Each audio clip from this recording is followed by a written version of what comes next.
Good evening and welcome to Undaunted, bringing into the news untold stories. I am Star Smart. Let's begin.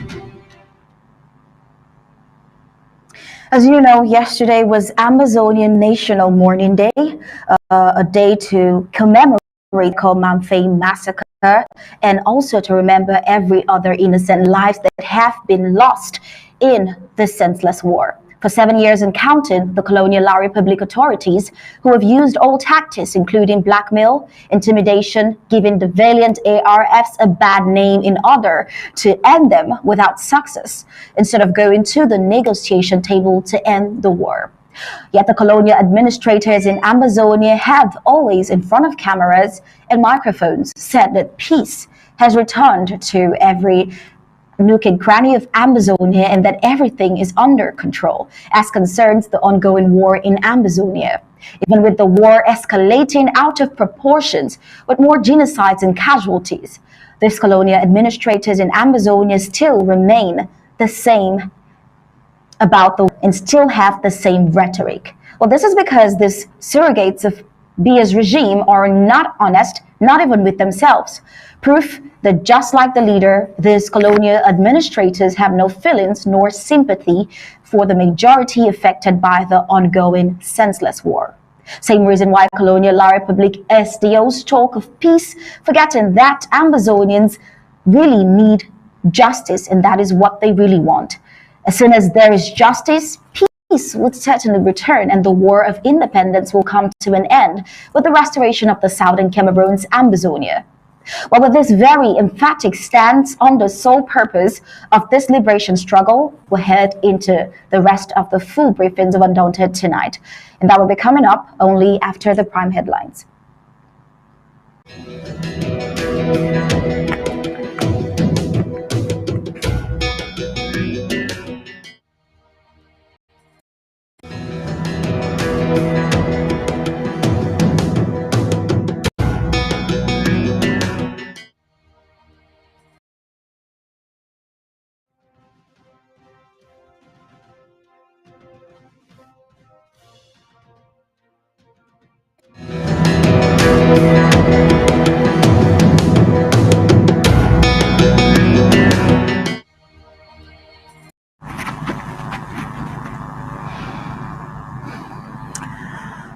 All right, here are the prime headlines for tonight. Failed colonial SDO for India instigates the population to terrorize the ARFs. Abandoned garbage beside Intarinkan market kills 2. Also tonight, the people of Bambil stage a protest walk against the invasion of their land by Nkwame residents. Amazonian culture under threat as colonial SDO dissolves many men traditional council. Amnesty International to investigate atrocities of its military in Amazonia. Tonight, Bamenda tenants urged to wait more for large big cameras in-depth reintegration plan. Coming up tonight is Britain reworks Rwanda asylum deal after Supreme Court's rejections for African news.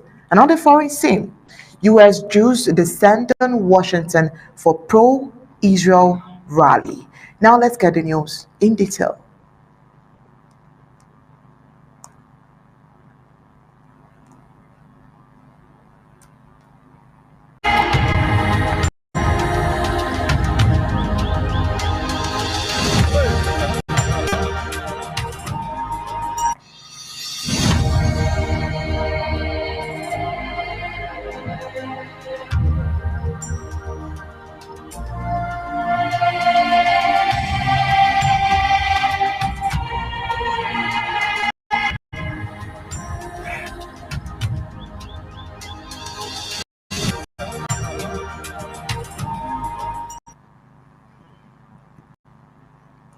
Yesterday was Ambazonia's day of national mourning, and it was declared by President Samuel Ikomisako. This particular event was to respect and commemorate the lives of Ambazonians that has been taken by this senseless war. Now, just a sad reminder, we will do you all of the massacres that has been documented ever since the senseless war began. Let's start with the Santa Minka Pien massacre of May 25th, 2018, Tiben Batibo massacre, July 12th, 2018, Boya massacre, July 30th, 2018, Donga Matun and Baby C massacre, October 2018, Baliyonga massacre, November 22, 2018, Mbalang Muyuka massacre of January 25th, 2019, Bole Bakunju massacre, February 2nd, 2019, Noni massacre of March 2019, Bali Yonga massacre, April 13, 2019, Manyu Forest massacre, February 2nd, 2019, Mbao massacre.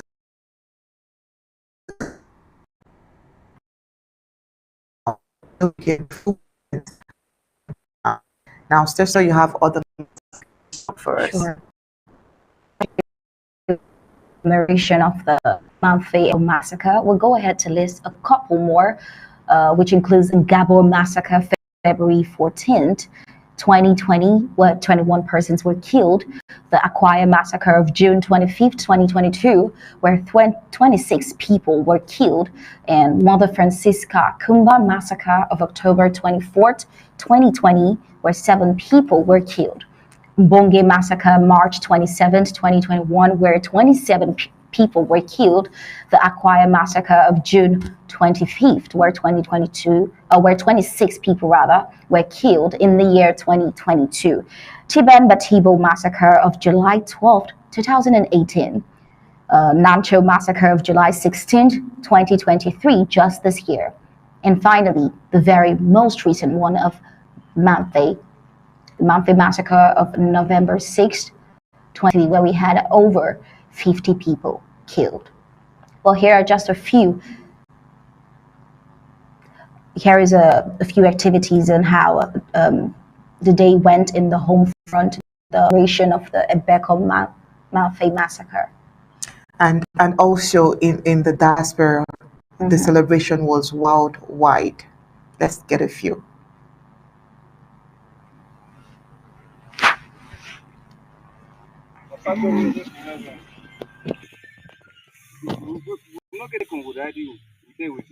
Father, Papa, we pray, say this crisis, you don't be above we, and you now you the only solution we help for end this crisis for we, Papa. We dey cry, we sister them and brother the way they don't die all over, especially for Manfai. Papa, we pray, say may that one not happen again because we dey with you, Papa God. We dey pray, oh Papa, see me cover the rest of the people where they dey. May this not happen again, Papa God. Now only you be the solution for anything where they happen. We pray for you, Papa. Say may you help we. In Jesus' almighty name, amen. Amen. All right. I don't pray. Yes. So, when you can live on a chair, no, I can't tell no chair for and I say so. Cover Mama more than me. I'm a lot money. I cover my more than I'm a lot money.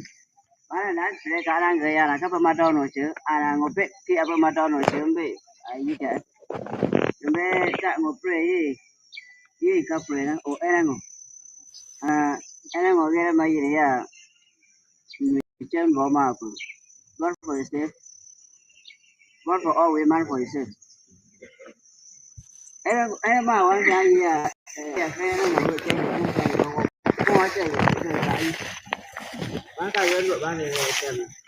So, the way you pray, the way you pray. That way, yeah, maybe what you pray, but I have no.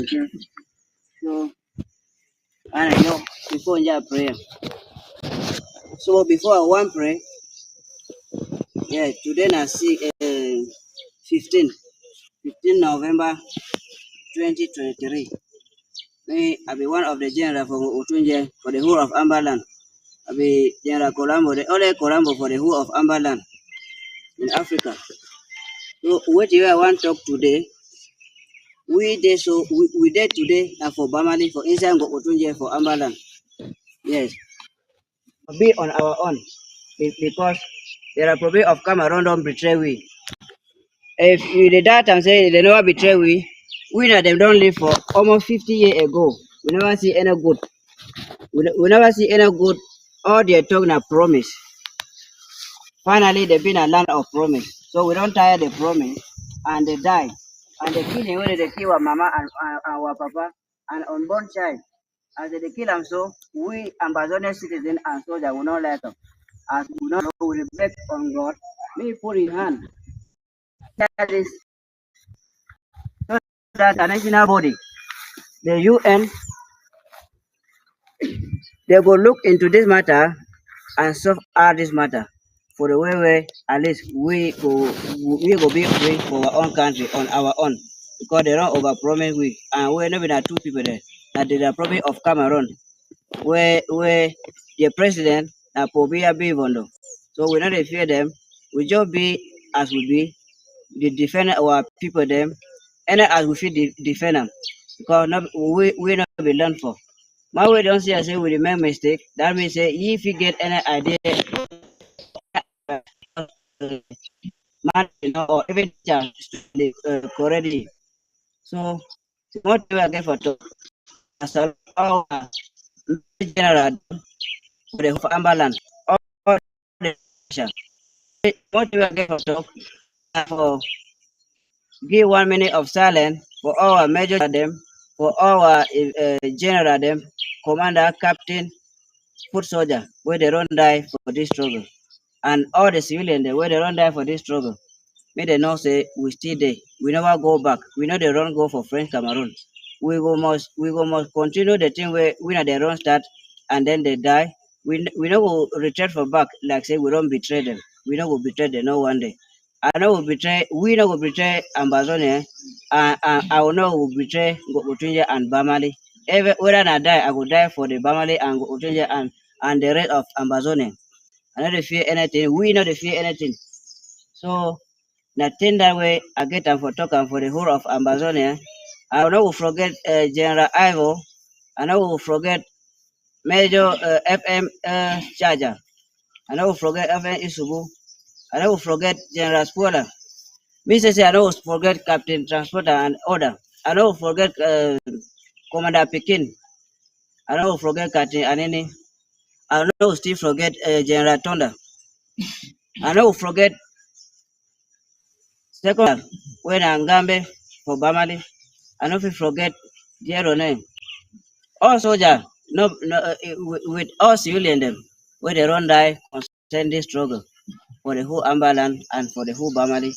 We forget them. We never forget them. We there for here today for Bamali Palace, Bamali Palace.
They give me a reason.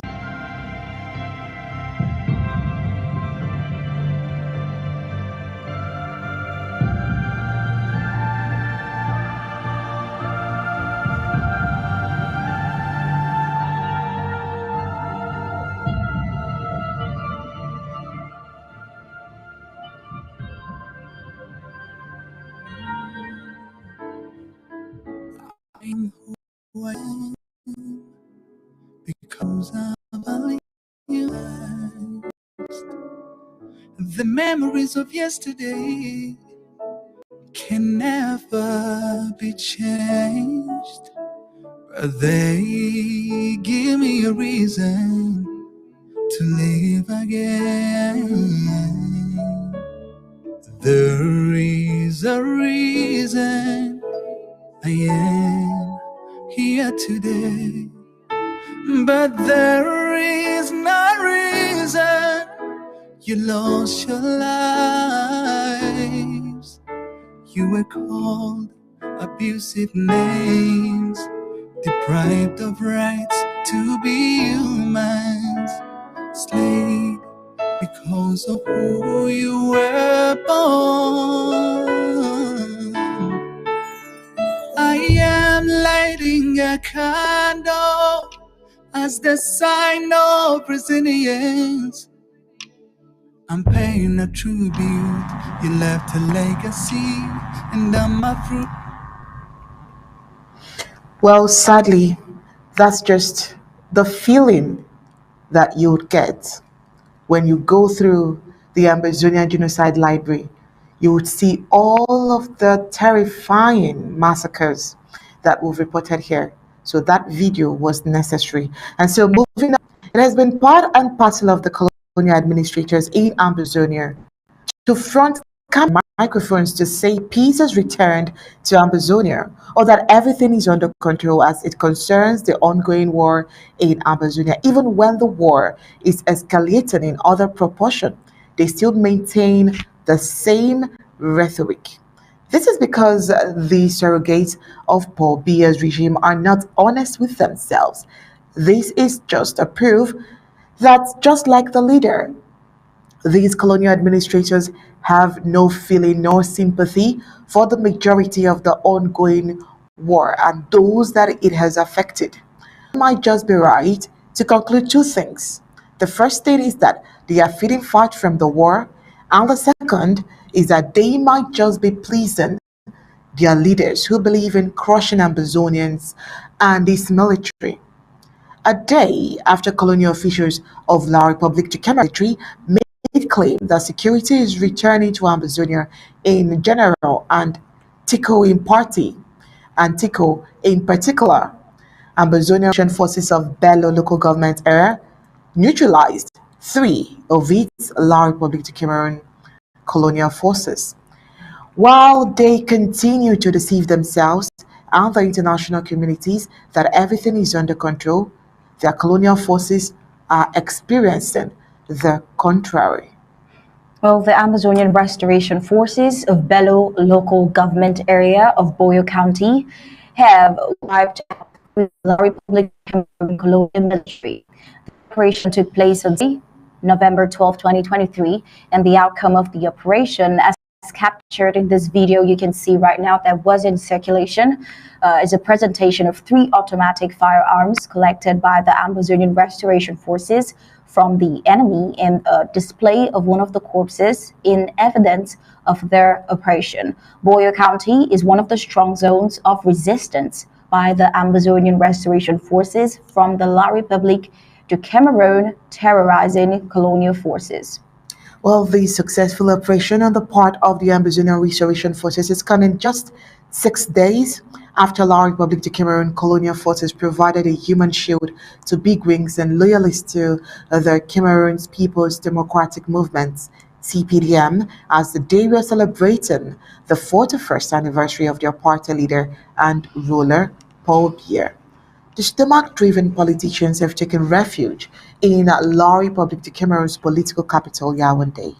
The colonial military is paying the price for accepting to allow themselves to be used by a gang of soon-to-be individuals. Oh, well, moving on, the colonial administrators decide to see the people of Bambili and Quain kill themselves. How, you might wonder?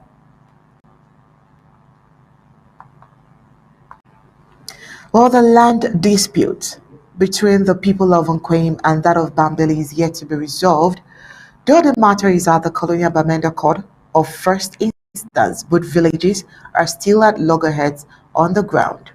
Well, Undaunted has reported on the actions and counter-actions of the people of Nkwame and those of Bambili. These two villages have attacked one another, destroying farmlands and buildings. Yesterday, November 14th, the people of Bambil staged a protest walk to the Colonial Divisional Officer for Tuba's office to mount pressure for the resolution of the dispute and the people of Nkwame.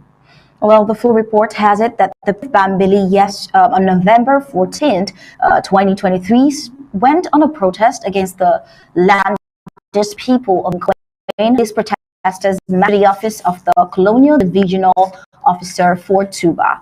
The reason for this protest, the march, was to pressure the colonial administration to see into the case filed that they deposited, claiming to be the rightful owners of the disputed land. It has been a long-standing dispute between the people of Nkwame against those of Bambili over this particular piece of land. The people of Nkwame, some months back, attacked the people of Bambili who were occupying the disputed land. They destroyed houses and farmland. In retaliation, the people of Bambili equally paid a return visit to the people of Nkwame with a similar destruction. Now, destructions on both sides, the colonial administrators trusted with the responsibility to resolve the said land dispute have been quiet. Now you might wonder, is this not a calculated move? Maybe they enjoy the show of each side killing themselves to see those two get to destroy their lives and destroy their communities. Well, Undaunted Crew is still investigating the reason why the Colonial Bamenda Court of first instance is not prompt in resolving the issue. It is a delay in handling the issue. The people of Nkwame staged a protest walk to one of the colonial offices for the resolution process to be intensified. The response from the Colonial Law Republic to Cameroon surrogates was that the people should retire and that the matter would be looked into. During the protest walk, the villagers carried messages on charts like "Protect Our Crops" and other items, just like you're seeing on the screen.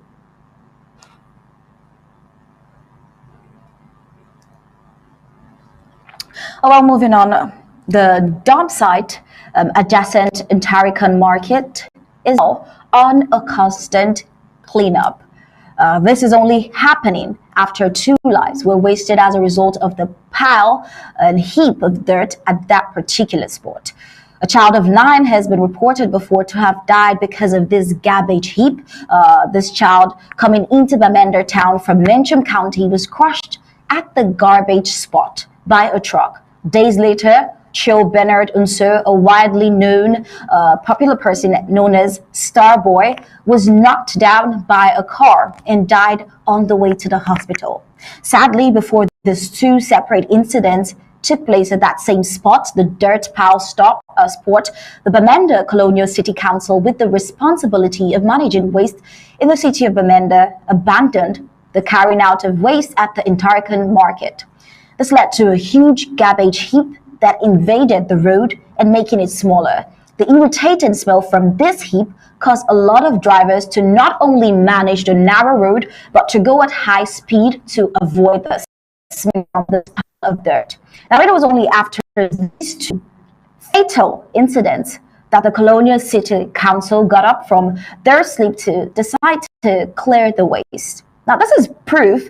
Them coming up after the deaths to finally clear this waste after so many months is only proof of the guilt of being responsible for these 2 previous deaths. Now the question is, did they have to wait for these people to lose their lives, a 9-year-old and this popular quote star boy, to die before taking up their responsibilities? Severally, we have reported how unhealthy these dump sites are. We've reported from Bamenda Junction to Bamenda Market and now in Tarincum. Chio Bernard Until, widely known as Starboy, had aspirations of participating in cultural festivals driven by his love and promotion of culture. However, his promising life was abruptly cut short on the 23rd of October while returning from entertaining at various towns and villages. Tragically, he was struck by a car near the Tarinkan market while riding his bike. The Bamenda Colonial City Council had neglected the decaying garbage that surrounded the incident site. The colonial city authorities had ignored the pile of trash, which was primarily from the Tarinkan market and also from the nearby homes, and it had spread across an entire lane of the narrow road. A bike rider who crushed Starboy to the hospital shared unfortunately he was declared dead on arrival at the hospital. Starboy's untimely demise has been swiftly attributed to the neglected garbage issue. Drivers in the area complain that the garbage not only darkens the surroundings and road, but the foul odor emanating from the pile can be distressing as far as 500 meters away, creating hazardous conditions. Now, according to one of the cab drivers, says only the garbage could have caused such an incident, emphasizing that the road had been dangerously constricted, contributing to fatal accidents.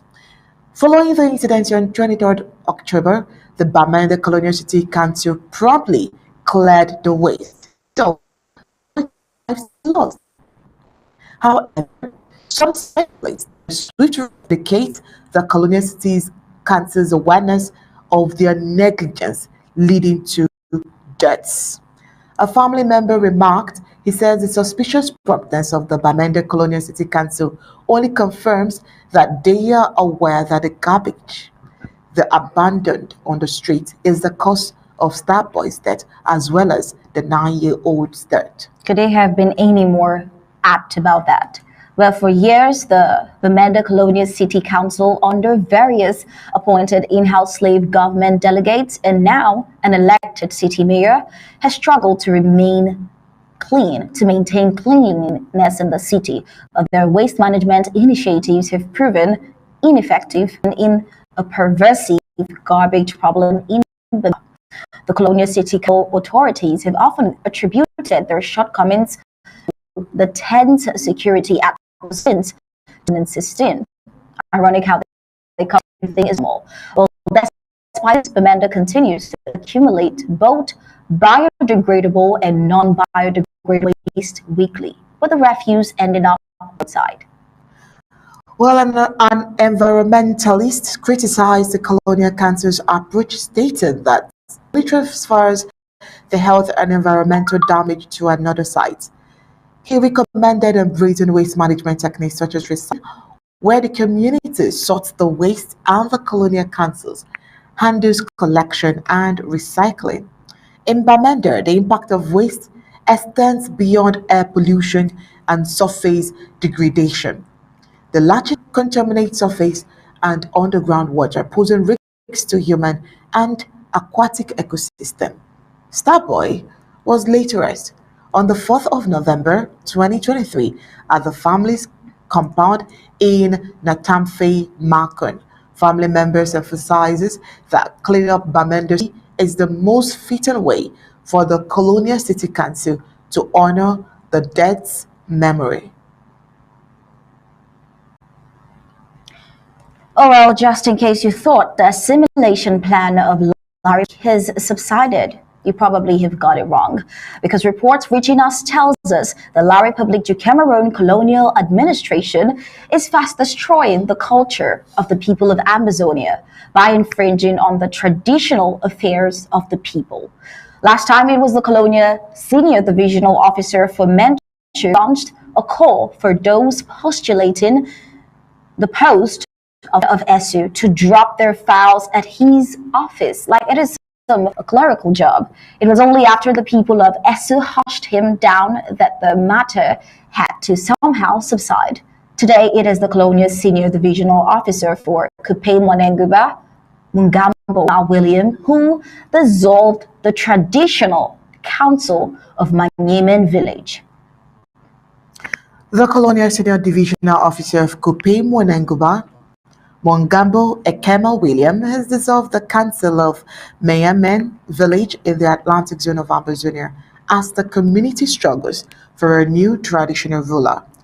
The community, situated along the Kumba-Mamfe Road, has been embroidered in succession disputes for years, leaving the coveted traditional ruler's position vacant. Without allowing the traditional council of the village time to resolve the issues and put in place the rightful leader, the colonial senior divisional officer jumped into the dissolvement of the traditional council. After such disrespect of the people's culture, he established a caretaker council to oversee the community's affairs in the absence of a traditional leader. The vacuum in leadership arose from persistent disagreements among villagers towards the appointment of a rightful heir. The now deserved traditional council had been managing the village affairs until its dissolution, a decision prompted by allegations of illegal land transaction. He emphasized that administrative measures would be taken against those involved in the illicit land deals. He also outlined a comprehensive procedure that would be initiated based on the actions of the implicated parties. Efforts to resolve the Manyemen's chieftaincy's predicament have been ongoing since last year. Well, consultative talks held in December by the Colonial Divisional Officer of Nguti, where Manyemen is situated, failed to yield any result or resolution. Last Thursday's consultative talk, presided over by the Kupe Wanenguba Colonial SDO, similarly proved unfruitful. The chieftaincy dispute involves at least 3 competing claimants vying for control a coveted position. The prolonged uncertainty has bewildered the villagers, exacerbating the overall situation. Notably, the absence of a traditional ruler has contributed to a surge in insecurity within Manyemen amid the ongoing Amazonia War. Consultative talks will continue in the future to determine the next traditional ruler of the village. And where does that leave Amazonians?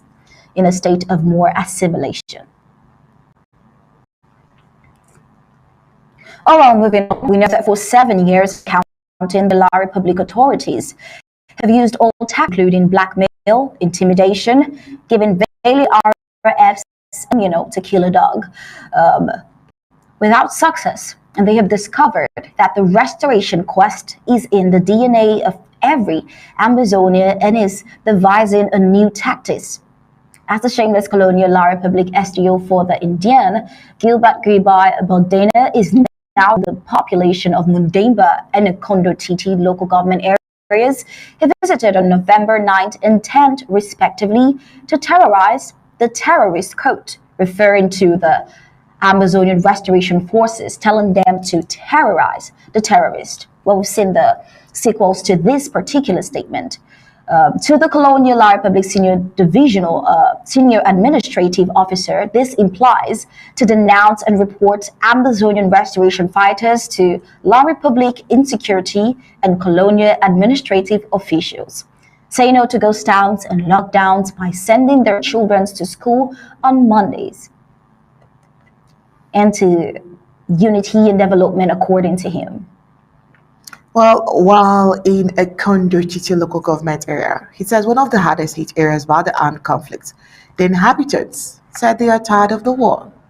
Women and children have suffered and still suffer the most. Women can go about their businesses, activities, children are not going to school. He says they are tired of the war, and he requested one Mbongo Mary, a resident in the area, to come out to speak. Well, the denizen also used the occasion to appeal for support from the colonial government. That is what he says. And he says that the people should tell the government that they are tired of the war. But we know the people are not those who are causing the war. The war is being orchestrated by the Paul Biya regime. If they are tired of the war, they know what to do and they know where to meet the interim government led by President Sako to discuss and analyze the way forward. Here's a comment from the Colonial Republic SDO of India. And he says, quote, say no to ghost town locked by sending your children to school on Mondays. He makes it sound very to peace, unity, and development. But wait, one question we want to ask here is, who is causing the war? Who declared the war? When you come out to say yes to peace, who exactly caused the war? We have Amazonian Restoration Forces defending the people on the home front from these terrorizing militaries who carry out series of massacres, and you have this colonial SDO of India saying yes to peace, send your children out on Monday. Well, this is an overstatement from the Colonial Republic SDO of India when he is fully aware that even the colonial administration in Yaoundé, which he represents after all the intimidation, has given up forcing any official colonial government activity across Amberland on Mondays. Well, jokes on this day in Amberland as they respected and understand the entirety of Monday luck, and those who do not understand, like these colonial SDOs come to make them break it because they don't understand the concept of even sovereignty or the liberation.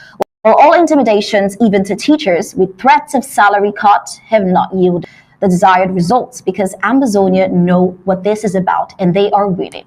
The Colonial Republic SDO of Indian County talks of peace, forgetting that what Amazonians really need is justice. Where has there ever been peace without justice? As soon as they justice, peace, certainty, the War of Independence will end with the restoration of the sovereign nation of Southern Cameroon's Amazonia, so that unity and development will be achieved in a restored Amazonia.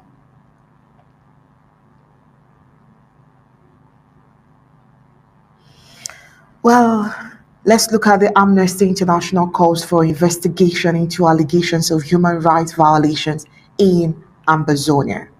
Well, in recent developments, human rights organizations, including Amnesty International, have intensified pressure on the colonial genocide government of French Cameroon to investigate the alleged atrocities committed by its military in Amazonia.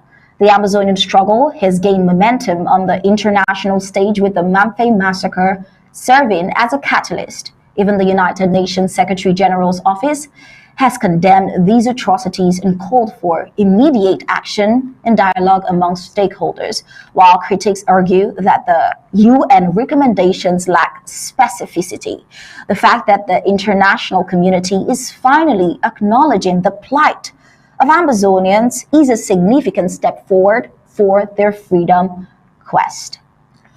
Well, details of the Amnesty International report, ABC Amber TV, or information about Amnesty International and 16 other organizations pressurizing the annexationist government of our Republic to Cameroon to launch an immediate investigation into the allegations of human rights violations in the war-torn region of the Southern Cameroons, also known as Amazonia. These organizations are urging the La Republic to Cameroon government to prosecute all those responsible for these acts, both within its own military forces and the Amazonian Defense Forces.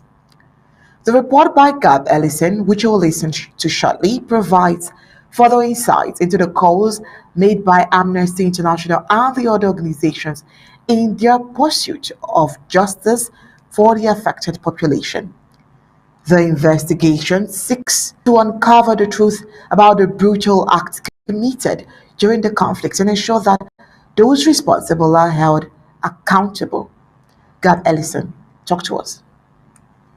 The call is among 5 others made public by the College of Human Rights Organizations on Tuesday, November 14, 2023, in a joint declaration on the sidelines of La République du Cameroon's Universal Periodic Review, which comes up every 4.5 years. The Universal Periodic Review is a moment when each UN member state undergoes a review of its human rights records by other states at the United Nations Human Rights Council in Geneva, and November 14th was LRC's turn. the College of Human Rights Organizations in calling on the UN member states to produce strong recommendations for the protection and respect of human rights in the southern Cameroon. Also called on the annexationist Yaoundé government to accept the recommendations and take necessary measures for their implementation. In denouncing abuses on both conflicting sides, the organizations call on the colonial LRC government to immediately investigate into allegations of human rights violations committed by its Kroll armed force and so-called Ambazonia defense fighters, ADF, in the conflict-hit southern Cameroon by ensuring the people arrested in the context of the ongoing genocidal war are promptly brought before an ordinary court that upholds international fair trial standards and not the military courts is the case. The Yaoundé government has also called upon to immediately and unconditionally release all people arbitrarily detained in the Ambazonia War of Independence. Finally, they called on the annexationist Yaoundé government to protect journalists, human rights defenders, and activists who receive threats for having documented or denounced crimes committed by the junta and her allies in the context of the conflict. Reporting from Dante, ABC Amber News. Well, Amnesty International and other human rights activists are making a significant push to shed light on the human rights violations happening in Ambazonia by pressuring the Yaoundé government to investigate and prosecute those responsible. They hope to provide justice for the victims and bring an end to the ongoing conflict. Well, this is getting interested on you. The fact that these perpetrated acts of violence and atrocities are being brought out to the open. We had over 16 organizations, including this AI, the Amnesty International, try to shed light on this. It's a good sign that it's going out to the entire world. Oh, well, of course, I cannot agree less with you, Star. The international attention garnered by these efforts represents a pivotal moment for the Amazonian struggle, and it is imperative for the world to continue, discussing and taking actions against these grave violence of human rights. Absolutely. Yeah, only through a collective effort can lasting peace and justice be achieved in the Cameroons. It has to be a collective effort.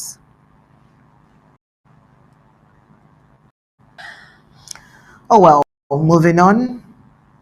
Let's look at the failed CPDM mayor of Ekondo Titi contradicting his previous claim of normalcy and blame.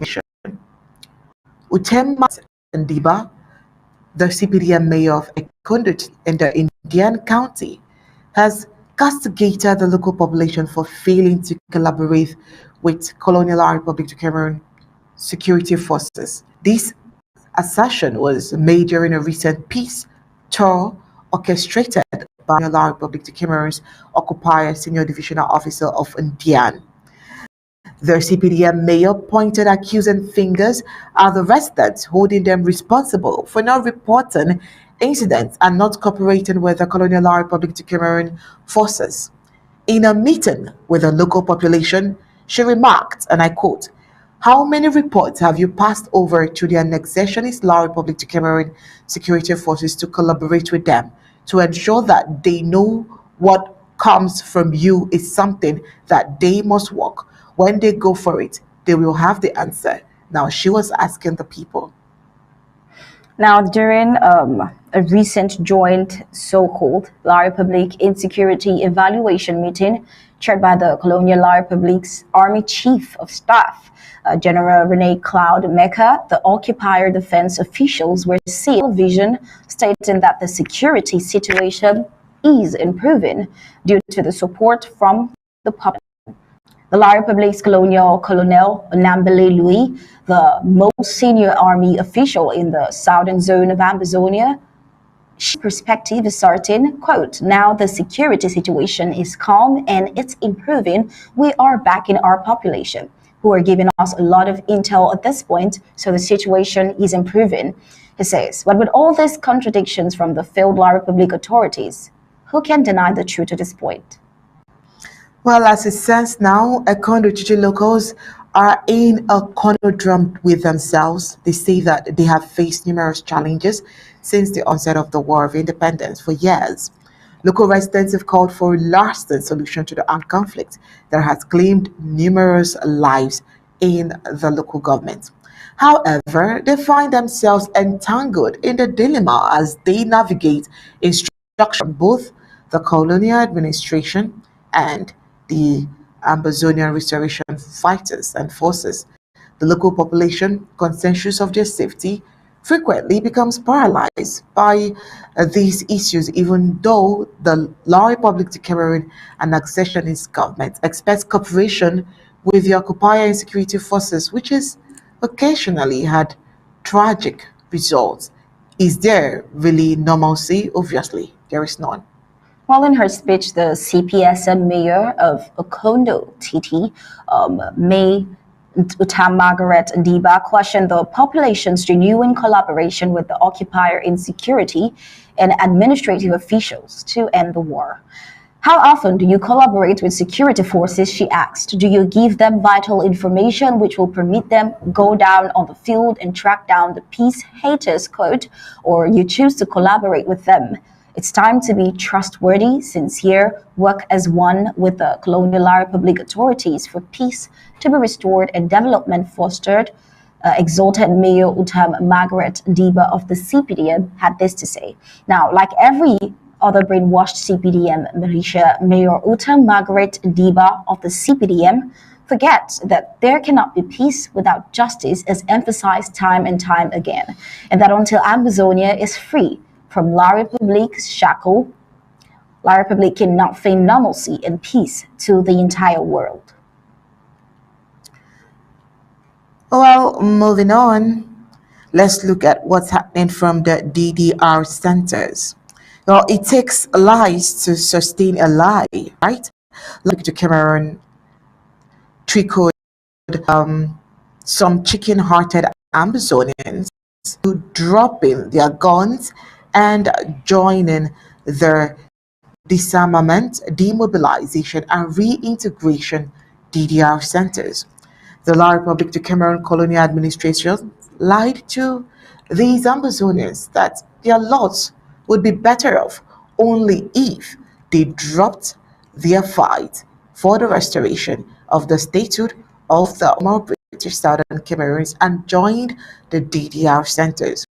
These boys fell for this lie and they are now regretting at these centers. How come they fell so easily for the cheap lies from the La Republic of Cameroon government that it is trying to reintegrate them into passage? But while you're trying to answer that, we are telling you for a fact that they are crying that they have been deceived. Well, today, these boys are being made to understand that they have no rights over their lives anymore, but to wait on the colonial La Republic de Cameroon's government time of re, which is only God or only time will tell us when, because it seems like Well, after protests about their living conditions and the worry of when they will be freed, the Amazonians at the DDR centers, the Disarmament, Demobilization, and Reintegration Center in Bamenda, finally got what they wanted to hear. The ex-fighters at the Bamenda DDR centers have been made to understand that the choice to drop their guns and join the center was theirs, but not the latitude to determine when they are to leave the center, but that of the La Republic government. In other words, saying they can keep them there for the rest of their lives. They don't know when they get to be reintegrated into society. Well, these were words, the words of the in-house slave coordinator of the Bamenda Disarmament, Mobilization, and Reintegration Center, Mr. Kum Tusum Pressman. At this point, you could call the DDR centers just the DD centers. Disarmament and demobilization, no reintegration. While the brainwashed ex-union fighters fell for the cheap lies of a better life after they joined the DDR centers. Years after joining the centers, there is no glimpse of a reintegration plan for them. Today, the tenants of the DDR centers have their identification papers confiscated by the surrogates of the Yaoundé regime running the centers. They are now trapped in these centers. The report holds that some of them are being exploited by the occupational forces of La Republic to Cameroon to get access to the Amazonian Restoration Forces. Don't forget, this is something we brought to you a couple months back, where they go to these DDR centers, pick some of these young men who are ex-fighters now, and tell them, take me to the hideouts you were with the Amazonian Restoration Forces when you were fighting with them. They take them there, get all the intel they need, and kill Amazonian fighters from the intel these DDR tenants give to them. This is just pathetic and really shameful of the La Republic, not giving them any reintegration plan after disarming them and demobilizing.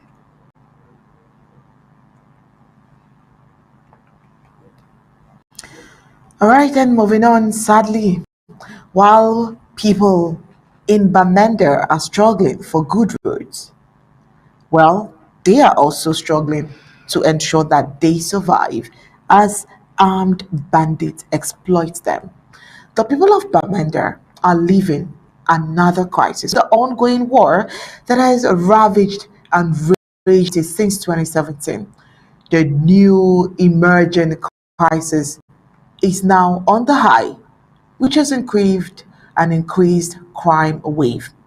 People are being harassed almost every night by men on board motorbikes. The situation is further compounded by the poor lighting system of the streets and major junctions in the town of Bamenda.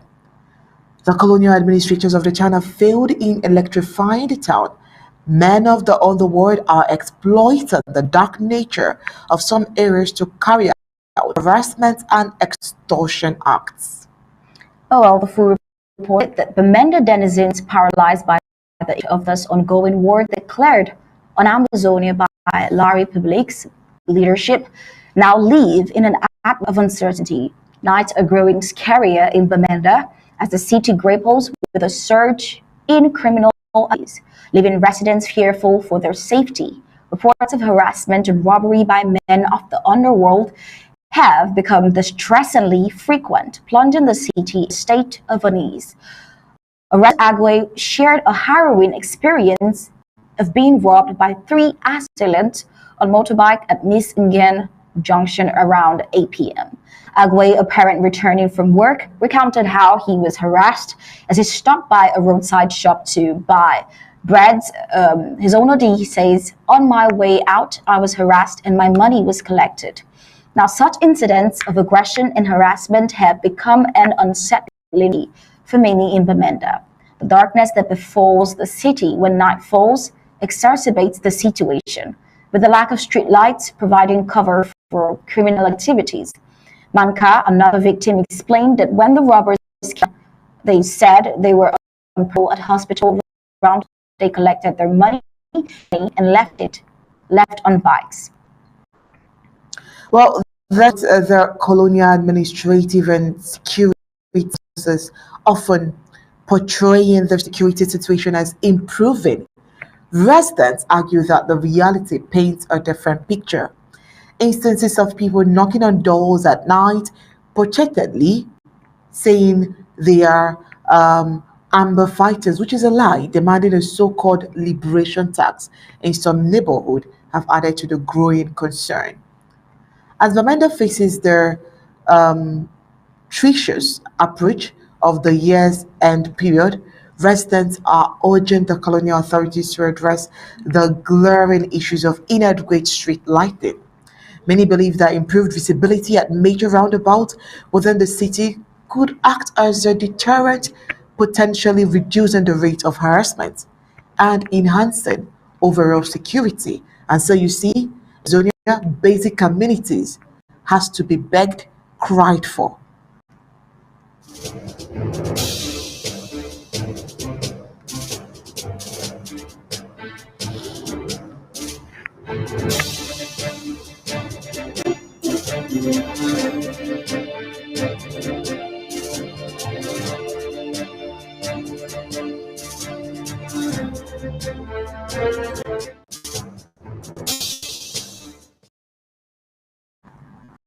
And across Africa, North African Sudan War games for Sudan's Rapid Support Forces RSF across western and southern parts of the country have broken months of stalemate in the war with the army, bolstering the paramilitary's forces' ambition and giving it a stronger hand at talks in Jeddah.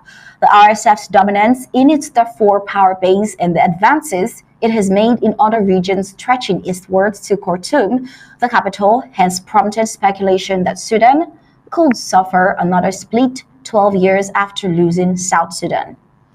Meanwhile, in East Africa, Britain revokes Rwanda asylum deal after Supreme Court's rejection. Britain on Thursday said a new treaty to send migrants to Rwanda could be ready for ratification within days after a court blocked earlier and controversial agreement as unlawful. The new treaty, which would then take at least 3 weeks to be approved by British lawmakers, follows a Supreme Court ruling on Wednesday that blocked the current deal between two countries from proceeding.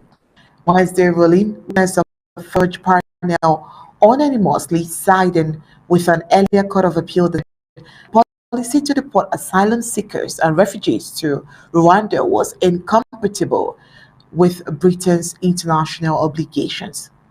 The judges agreed that the East African nation was not a safe third country and there was substantial grounds to believe it could forcibly return migrants to places where they could face persecution.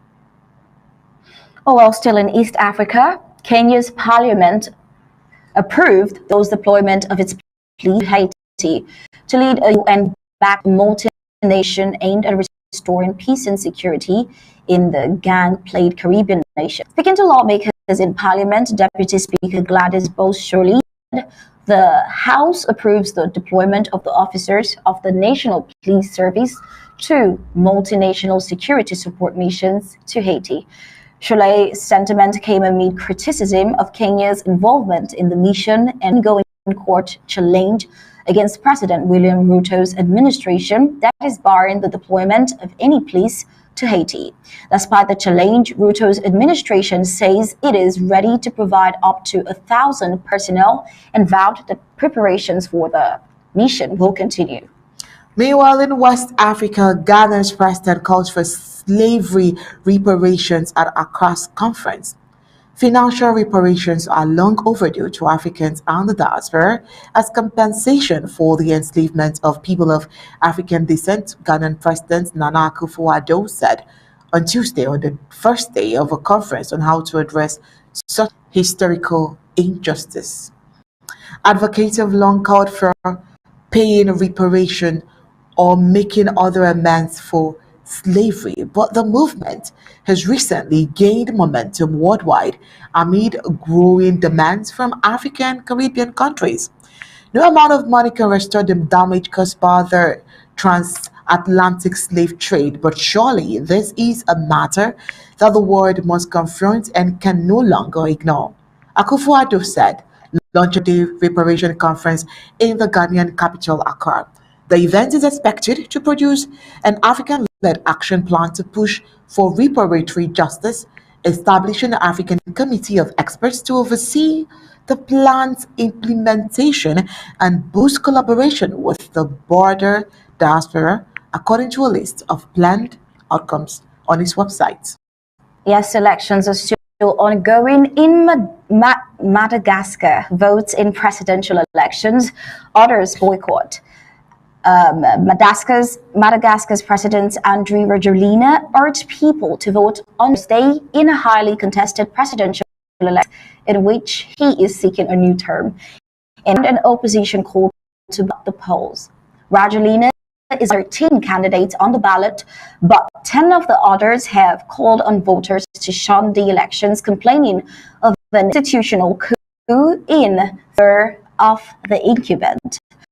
Nighttime curfew and weeks of voting got calmly underway Thursday, with voters emerging from rudimentary polling centers, their palms stained with green and gold indelible ink. The incumbent president has brushed off criticism and expressed confidence that he will secure re-elections in the first round of voting. After casting his ballot Israel and Tanana Revo Thursday, gradually urged voters to also do the same. Well, Liberia elections, challengers take slight lead as vote counting begins. Moreover, vote counting was underway in Liberia the day after a presidential runoff between football legend George Weah and ex-vice president Joseph Boakai, with the challenger taking a narrow early lead. The balloting passed off peacefully on Tuesday with more than 2.4 million voters calling to choose between incumbent Wei, who is 57 years, who is seeking a second term, and 78-year-old Buakai. Observers expect the results to be tight after the two candidates came roughly neck and neck in the first round vote last month, with results counted from 1.3 of the 5.8 polling stations across the country. Buaka was ahead with 50.7% of the vote. David Detta Brown Lansana, chairwoman of the Electoral Commission, told pressmen she did not specify what proportion of the total number of voters these polling stations represented. They accounted for just over 386,000 votes.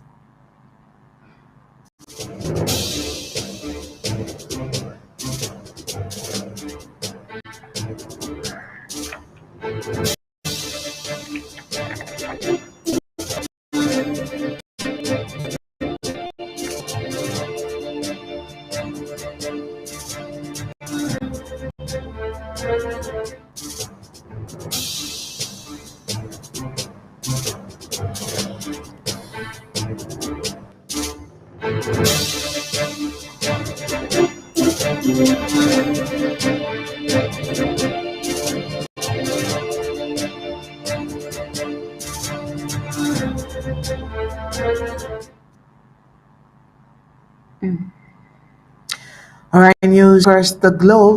Biden says a deal to free hostages held by Hamas is going to happen. Should we ask when? Well, President Joe Biden said he believes a deal can be reached to release hostages being held by Hamas in Gaza, voicing optimism as officials tell pressmen prolonged talks to free hostages are nearing an agreement. In his words, he says, I've been talking with the people involved every single day. I believe it's going to happen, but I don't want to get into it. Biden told press at the White House. The White House said on Tuesday night that Biden had discussed unlearned efforts to free hostages with Israeli Prime Minister Benjamin Netanyahu in a cell and call earlier in the day. A senior U.S. familiar with the talks told pressmen on Tuesday that Israel and Hamas are moving closer to a deal to secure the release of hostages taken during the Hamas attacks on Israel in exchange for a sustained days-long pause in fighting. Still on the global scene, Belize suspends diplomatic ties with Israel, renews call for immediate ceasefire. The government of Belize will suspend diplomatic ties with Israel over its refusal to implement a ceasefire in Gaza, adding to the list of countries in the Western Hemisphere voicing anger over the Israeli government's war conduct. The government of Belize has repeatedly condemned the actions of the ADF in Gaza. They have appealed to Israel to implement an immediate ceasefire and to allow unimpeded access to humanitarian supplies into Gaza. Despite the request, Israel has not stopped its violations of international humanitarian law, nor allowed relief workers to alleviate the suffering of millions of Gazans. The Belize statement read this information on Tuesday. Now, Belize renews its calls for an immediate ceasefire in Gaza, unimpeded access to humanitarian supplies into Gaza, and the release of all hostages. Well, U.S. Jews descend on Washington for Israel rally. Buses are being organized by local Jewish federations, schools, synagogues, and Jewish community centers. Other Jewish and Israeli experts are bringing delegations of their own. Still, others are driving flying or riding to DC on your own. Well, organizers asked for a permit of 60,000 people to gather, though Jewish leaders hope for more than that to come. A pro-Israel rally in 2000, the height of the second Intifada, a Palestinian uprising that included a spur of terrorist attacks and clashes with Israel police, brought 100 people to its capital in 2002, and so they hope for in 2023. Oh, well, Israel's 1,400 rabbis skipped New York region in favor of war efforts. Well, having spent a full month working intensively under intermittent rocket fire, Rabbi Yossi Friedman was tempted to leave Ashdod for a few days to visit his native United States and attend the annual gathering of Shabbat envoys from in New York. He says, I was debating going to the last minute. Friedman, 48, told this to Times of Israel about the Chabad Lubavitch movement Kinus, Hebrew for gathering, which is the world's rabbinical reunion, which about 6,500 rabbis attended this weekend. Now, he says his argument for going was to recharge, so he has more to give his community in its great hour of need. His argument for staying was that this is his community's great hour of need. He's a father of 14, missed a kinus only twice in his lifetime, and that should go in the record. Well, over to Ukraine's war. Ukraine introduces compact ETR electronic reconnaissance system. Well, Ukraine has created a compact electronic intelligence system, ETR. This was announced by Mikhailo Fedorov, Minister of Digital Transformation of Ukraine. The development was funded as part of the BRAVE project aimed at developing defense technologies. ETER is a compact set of direction finders that is designed to detect enemy signals from radio stations, drones, and electronic warfare systems. These systems will help the military detect any enemy system and launch drones on a safe route. Very interesting. Well, this report, still on the global scene, says that Ukraine and the U.S. are mixing weapons that were built to play together to up Kiev's defenses.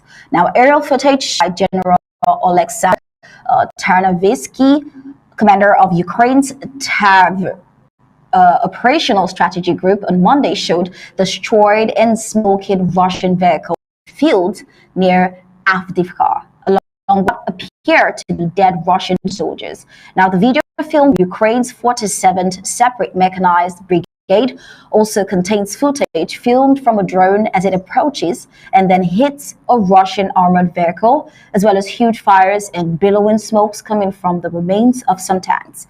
Now, this video is part of a wealth of footage that has emerged from the heavy in around Avdiivka, a strategic town in eastern Ukraine that acts as a gateway to Russian-occupied Ukraine. Well, still on the foreign, let's head to Rome, where the Vatican confirms ban on Catholics becoming Freemasons. The Vatican has confirmed a ban on Catholics becoming Freemasons, a centuries-old secretive society that the Catholic has long viewed with hostility and has an estimated global membership of up to 6 million. While membership in Freemasonry by member of the faithful is prohibited because of the irreconcilable between Catholic stock and free. The Vatican office said this is published by the Vatican Media Wednesday. The department notes the Dicastery Doctrine issued its opinion on the 13th of November and signed by Francis, a bishop from the Philippines, alarmed by the number of Freemasons in his country. The same office last week says gender people can be baptized, serve as godparents, and act as witnesses at Catholic weddings. The later cited a 1983 declaration declaration signed by the late Benedict, at the time the Vatican doctrine chief, stating that Catholics in Masonic associations are in a state of grave sin and may not receive the Holy Communion. Well, while you're still trying just that, let's meet Gab Ellison in the sports studio. Hi, Gab.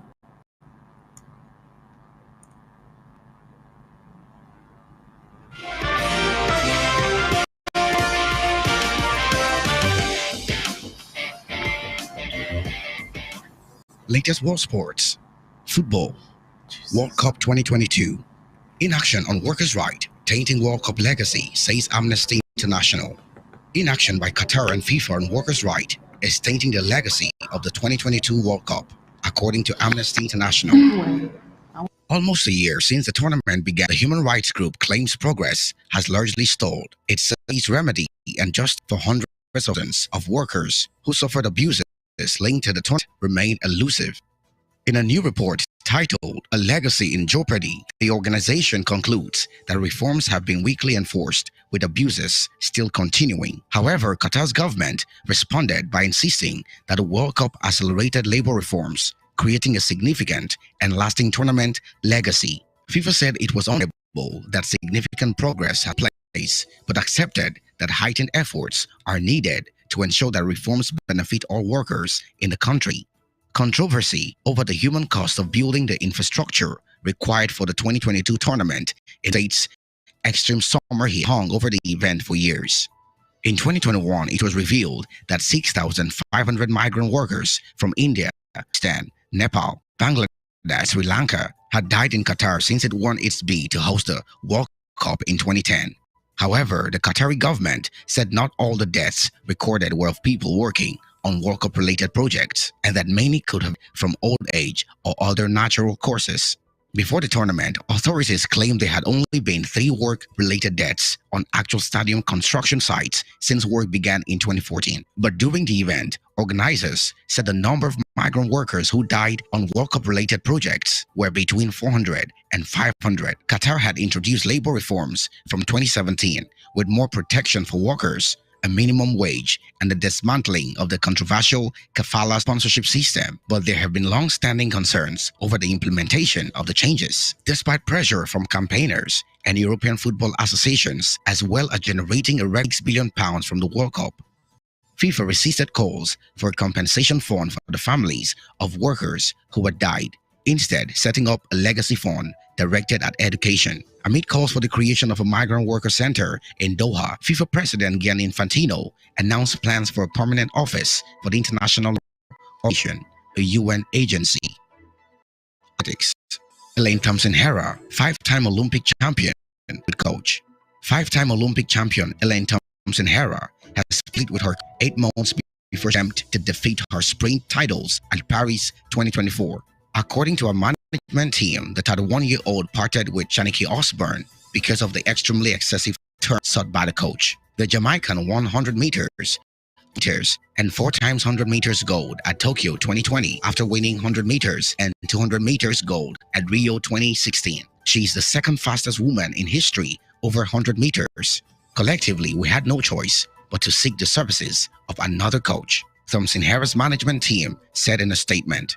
With the 2024 Olympics in Paris fast approaching, Thompson-Herah is fully focused on her preparations for the season and the defense of her Olympic titles.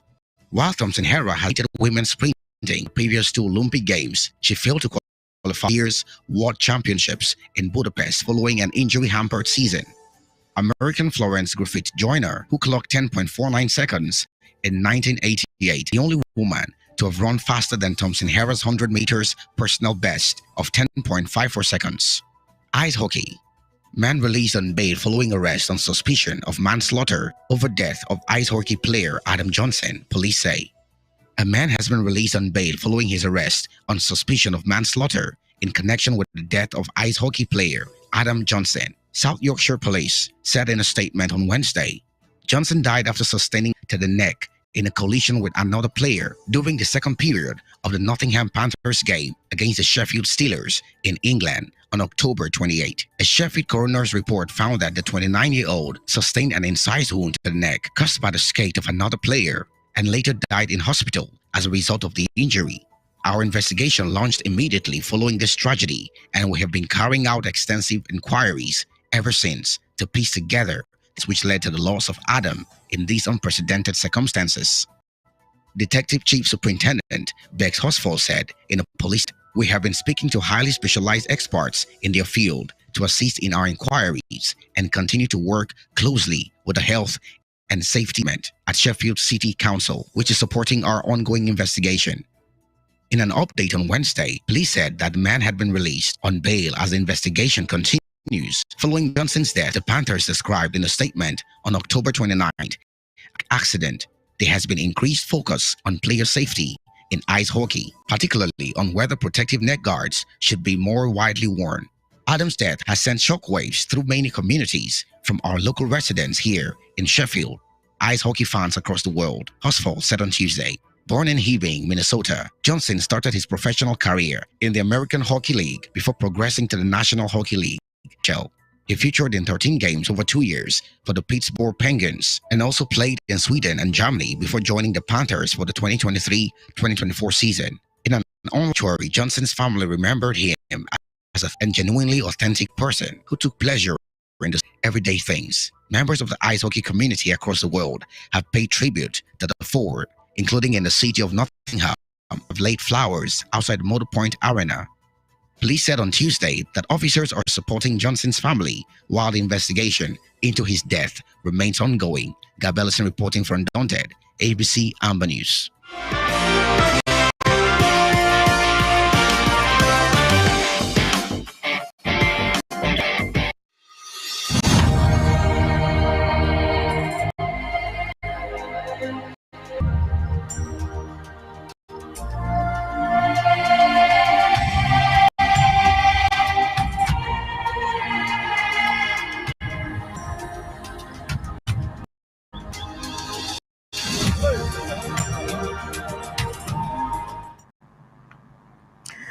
All right, thank you so much, Gab Ellison, for that sports report. And with that report, we've come to the end of our Undaunted tonight. But before we go, let's take a look at our major stories tonight.